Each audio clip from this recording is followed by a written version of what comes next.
रियासती वजीर सनत और कारगुजार सदर तेलंगाना राष्ट्रीय समिति के.टी. रामाराव ने मरकजी हुकूमत से मुतालबा किया कि वो संगारेड्डी कॉलोनीज के चारकोल ब्लॉक की निजीकारी को फौरी मनसूख करें।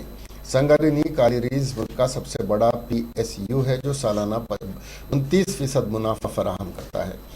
मरकजी हुकूमत दानिश तौर पर मुनाफे में चलने वाली कंपनी को खानगियाते हुए मुल्क की धाती दौलत को अपने हवारियों के हवाले करते हुए मुल्क की मईशत को तबाह कर रही है। के.टी. रामाराव ने आज एक मकतूब के जरिए वाज़ेह किया कि आंध्र प्रदेश में वाक़ विशाखा स्टील प्लांट के लिए 27 बोलियां वसूल हुई हैं और हुकूमत तेलुगु रियासतों की मईशत को मजबूत करने वाले इन इदारों को खानगियाते हुए लाखों मजदूरों की ज़िंदगी को दांव पर लगा रही है। के.टी. रामाराव ने कहा कि संगारेड्डी कॉलोनीज के जरिए पैदा होने वाले कोयले से थर्मल पावर प्लांट बेहतर मियार की बरक़ी तैयार करता है।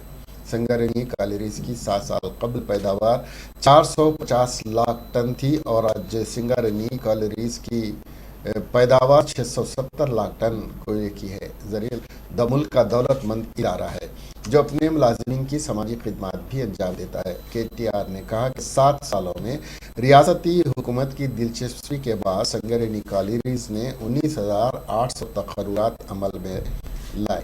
इस दौरान गवर्नमेंट व्हिप बालका सुमन ने मीडिया से बात करते हुए कहा कि संगारेड्डी कॉलोनीज की सैकड़ों साल कदीम तारीख है। बालका सुमन ने मरकज से मुतालबा किया कि वो गुजरात में लिग्नाइट की माइंस को जिस तरह रियासती हुकूमत की एजेंसियों को लीज में दिया है उसी तरह संगारेड्डी कॉलोनीज को रियासती हुकूमत की ज़ेर इंतज़ाम सरकारी एजेंसियों को दिया जाए।